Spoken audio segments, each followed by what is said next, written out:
Good morning children. आज हम लेकर आए हैं आपके लिए क्रिया का ही एक और अभ्यास। क्रिया यानी काम वाले शब्द। काम वाले शब्दों में हमने देखा है कि वो जब वाक्य में प्रयोग किए जाते हैं तो वाक्य की स्थिति के अनुरूप उपस्थिति के अनुसार उनके रूप में परिवर्तन आता है। जैसे कि अगर आप पढ़ना बोलते हो तो पढ़ते, पढ़ा, पढ़कर, ऐसे शब्दों का प्रयोग होता है। तो वाक्य में जिस प्रकार की स्थिति होती है उसके अनुरूप क्रिया के रूपों का परिवर्तन होता है। तो ये हमने देखा था। अब यहाँ पर हम ये जानते हैं कि जब भी कोई वाक्य में क्रिया का प्रयोग किया जाता है तो क्रिया वाक्य को पूरा करने के लिए हमें संज्ञा शब्दों की भी आवश्यकता होती है, यानी किसी का नाम होना जरूरी है, क्योंकि काम कोई व्यक्ति कोई ना कोई तो काम करेगा। तो नाम का होना, जो काम कर रहा है उस व्यक्ति का, किसी काम का होना जरूरी है, फिर वाक्य बनता है। तो यहाँ पर काम करने वाले को हम क्या कहते हैं, किसी क्रिया क्या होता है। तो दो तीन शब्दों की हमें आवश्यकता पड़ती है जिन्हें आपको अभ्यास में भी आपकी पाठ्य पुस्तक में दिया गया है, और वो शब्द हैं कर्ता, कर्म और क्रिया। तो यहाँ पर आपको समझना है कि कर्ता किसको बोलते हैं, कर्म किसको बोलते हैं, क्रिया किसको बोलते हैं। पहला वाक्य दिया है, राहुल सेब खाता है। मैंने यहाँ एक उदाहरण लिखा है कि राहुल सेब खाता है। तो राहुल नाम का बालक है, वो सेब नाम की चीज़ को खाने का काम कर रहा है। तो यहाँ काम करने वाला व्यक्ति कौन हुआ, राहुल। तो राहुल को हम कर्ता बोलेंगे। कर्ता का मतलब जो काम करता है, राहुल। फिर है क्या खा रहा है, कौन सी चीज़ के खाने का काम कर रहा है, सेब। तो सेब को हम बोलेंगे कर्म, यानी कि जिस चीज़ के द्वारा, जिस चीज़ के साथ काम किया जा रहा है। तो खाने का काम किसको हो रहा है, सेब को। और क्रिया यानी काम, तो यहाँ पर काम है खाना, तो क्रिया हो गया खाना या खाता।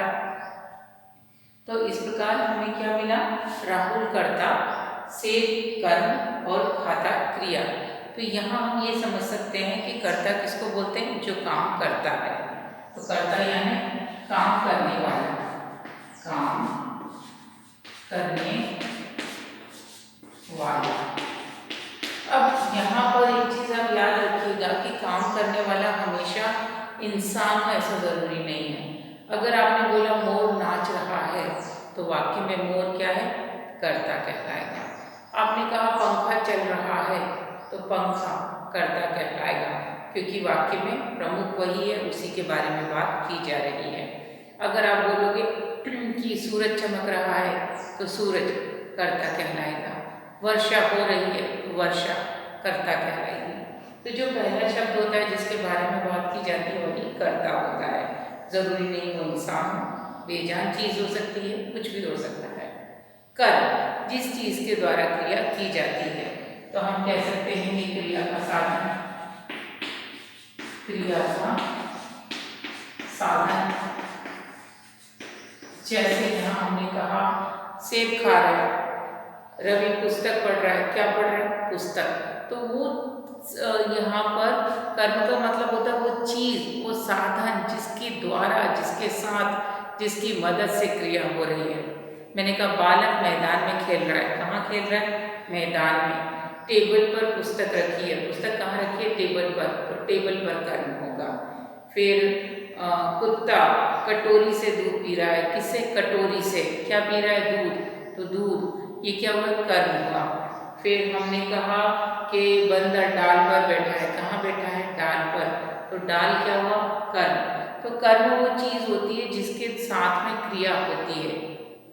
काम करने वाला होता है कर्ता, कर्म होता है जिस चीज़ के द्वारा क्रिया होती है।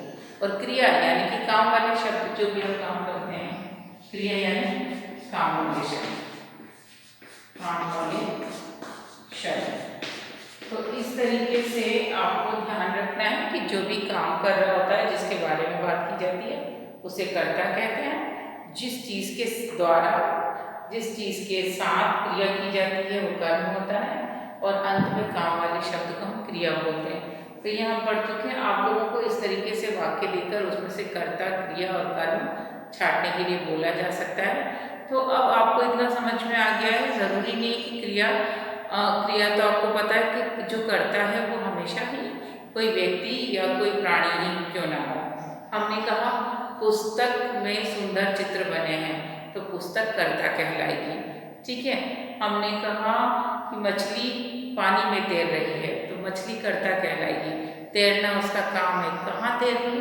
पानी में, तो पानी कर्म कहलाएगा। तो इस प्रकार से अभ्यास आपसे पूछे जाएंगे तो आप ध्यानपूर्वक कीजिए और इसे अपनी कॉपी में लिखबद्ध कर लीजिए ताकि आपको कोई दुविधा ना रहे। हम मिलेंगे आपसे कुछ और अभ्यास के साथ अगले मॉड्यूल में। तब तक के लिए टेक केयर।